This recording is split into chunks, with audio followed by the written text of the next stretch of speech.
네, 어제 진손준 의원이 부동산 민주화라고 얘기하면서 집값 안정의 일환으로 원칙적으로 1가구 1주택을 법으로 정의한다는 취지의 발언을 했습니다. 진손준 의원은 얼마 전 시사 프로그램에서 마이크가 켜져 있는지도 모르고 집값 안 떨어집니다 라고 발언을 해서 사회적으로 큰 논란이 되기도 했습니다. 우리나라 가구가 원칙적으로 1가구 1주택을 보유한다고 가정하면 언뜻 들어보면 집값 잡을 해결책으로 보이고 굉장히 정의로운 고처럼 들리기도 합니다. 하지만 과연 그럴까요, 여러분? 정부에서 만약 1가구 1주택을 의무화하면 무슨 일이 벌어질까요? 정부가 1가구 1주택을 강요하면 주택 구입의 수요가 사라져서 건설사들은 더 이상 집을 지으려고 하지 않을 겁니다.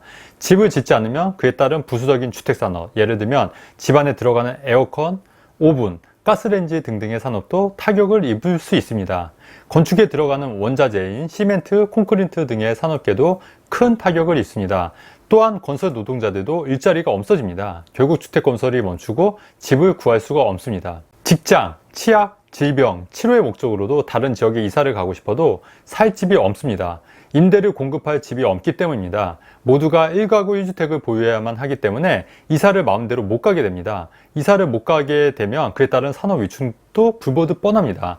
인테리어 업체, 부동산 중개업소, 이사업체, 하다못해 중국집도 타격을 입습니다. 이사할 때 많이 시켜 먹잖아요. 자, 아이들이 크고 결혼을 해서 집을 구하려고 하더라도 살 집이 없습니다. 임대도 구할 수가 없습니다. 결혼을 해도 분가 없이 한 집에 살아야 합니다.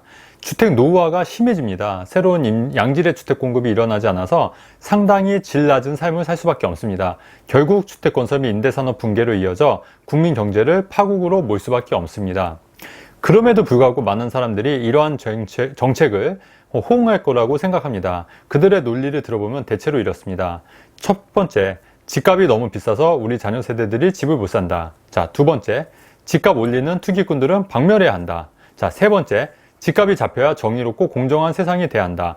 언뜻 들어보면 이 논리도 상당히 타당해 보입니다. 하지만 면밀히 들여다보면 이 말들은 허울 좋은 이야기로밖에 들리지 않습니다. 자, 첫 번째, 집값이 너무 올라 우리 자녀들이 못 산다? 수도권 새 아파트가 3억인데도 아직 살 데가 많습니다.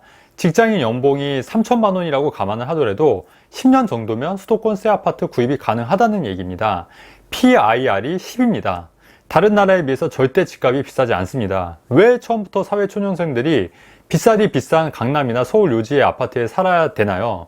세계 어느 나라도 사회초년생이 처음부터 도시 최고 요지의 집을 살 수 있는 곳은 아무 데도 없습니다.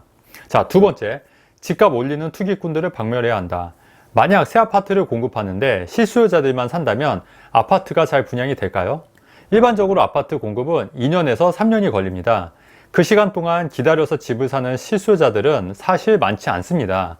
실수요자들만 신규 분양을 제한한다면 아마 지금 현재 입지가 조금 떨어지는 아파트 단지들은 거의 미분양일 겁니다. 투자자는 분양에서 완공까지 리스크를 안고 온당하게 투자를 하는 거고, 실수요자들이 집을 잘 사고 건설사들이 집을 잘 공급할 수 있도록 투자자는 중간에서 브릿지 역할을 하는 겁니다. 이런 브릿지 역할이 없으면 경제가 절대 잘 돌아가지 않습니다. 예를 들어 중간 상인이 없이 모든 제품을 생산자와 직접 거래를 해야 한다면 이만한 불편이 어디 있겠습니까? 중간 상인은 중간에서 직접 이윤을 챙기는 거고, 투자자도 리스크를 안고 경제가 잘 돌아가기 위해서 적정 투자 이익을 챙기는 겁니다. 물론 리스크를 충분히 안고요. 중간상인도 마찬가지고.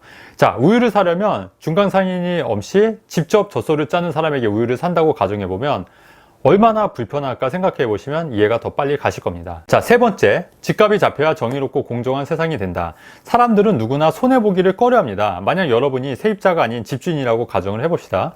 곧 임대차 보호법 강화로 전세를 4년으로 해야 되고 임대료도 5%밖에 못 올린다고 가정하면 그 전에 전세보증금 혹은 월세를 최대한 올리고 싶지 않으실까요? 만약 당신이 회사에서 열심히 노력해서 승진을 하려고 하는데 당신보다 더 가난하다는 이유로 다른 사람을 사장이 먼저 승진시키려고 한다면 당신은 그 결정을 온전히 받아들일 수 있겠습니까? 사람은 누구나 다 똑같습니다. 누구나 손해보기 싫어하고 누구나 남들보다 조금 더 잘 살고 싶은 겁니다. 그게 나쁜 게 아닙니다. 여러분이 회사에서 승진할 때 다른 사람에게 양보하지 않는 것도 적폐가 아니듯이 임대차 보호법 적용되기 전에 전세금 많이 올리는 사람이 적폐가 아닌 겁니다. 자, 그럼에도 불구하고 많은 사람들이 왜 거짓선동에 이렇게 현혹이 돼서 본인들 삶을 갉아먹고 나라 경제를 망치고 있을까요? 자, 저는 크게 열등감과 시기심 때문이라고 생각합니다. 나보다 돈을 더 잘 버는 사람들은 보면 굉장히 부러우면서도 시기하게 되는데요. 저 또한 그렇습니다. 저보다 더 많은 구독자를 보유한 유튜브를 보면 배도 아프고 시기하는 마음도 솔직히 있습니다. 사람은 일정 부분 누구나 다 그렇습니다. 하지만 그렇다고 제가 저보다 많은 구독자를 보유하고 잘 나가는 유튜버들을 비난하거나 사회가 잘못되고 유튜버가 잘못됐다고 생각하지는 않습니다. 하지만 많은 사람들이 본인이 가난한 이유를 사회 탓, 남 탓, 부자 탓을 합니다. 그래야 마음이 편해지기 때문입니다. 그래야만 정신이라도 승리할 수 있기 때문입니다. 그래야만 이 힘든 시기를 버틸 수 있는 힘이 생기기 때문입니다. 물론 이해합니다. 자, 하지만 그렇게 남 탓, 사회 탓만 하다 보면 정작 현실의 본인 삶은 더 힘들어질 뿐입니다. 잘못된 정책임을 인지하고 지지하든 모르고 또 지지하든 잘못된 정책의 피해자는 바로 부자가 아닌 가난한 사람들입니다. 실제로 베네수엘라가 망하기 전 웬만한 부자들은 미래가 없다고 판단해서 모두 베네수엘라를 떠났습니다. 아이러니하게도 베네수엘라의 가장 큰 피해자는 마두로를 지지했던 가난한 국민들인 겁니다. 정부가 부동산 정책을 강화하면 무주택자들이 부자 되고 더 좋은 세상, 부자가 사라지는 그런 세상이 될 것 같으시죠? 절대 그렇지 않습니다. 당장 만기가 돌아오는 전세 세입자분들은 도저히 올라간 전세금을 감당할 수가 없어서 외곽으로 이사를 가거나 나머지 차입금을 월세로 전환해서 내셔야 할 겁니다. 정부의 부동산 정책으로 사실 가장 큰 피해를 보시는 겁니다. 대부분의 선동 정치인들은 국민들의 이러한 심리를 정말 잘 이용해서 본인의 이익을 위해서 그렇게 행동합니다. 정말 고민해 보세요. 현재 베네수엘라의 최고 이익을 얻는 사람들은 국민을 속이고 장기 집권하고 있는 일부 정치인들 뿐입니다. 대부분의 국민들은 거지 같은 삶을 살고 있고 그게 문제의 본질인지도 모르고 살고 있습니다. 저는 우리나라가 베네수엘라처럼 되지 않기를 바라기 때문에 많은 사람들에게 진실을 알리고자 합니다. 정말 많은 분들이 잘못된 생각을 가지고 잘못된 판단을 하시는 것 같습니다. 또한 유튜버 상에서도 너무 잘못된 정보가 버젓이 있고 그 정보를 맹신해서 보시는 분들이 많습니다. 자, 참으로 안타깝습니다. 그래서 오늘의 결론, 당신들의 열등감과 무지가 나라를 망치고 있습니다. 네. 내용이 좋았으면 좋아요, 구독하기 누르면 좋겠습니다. 여러분 감사합니다.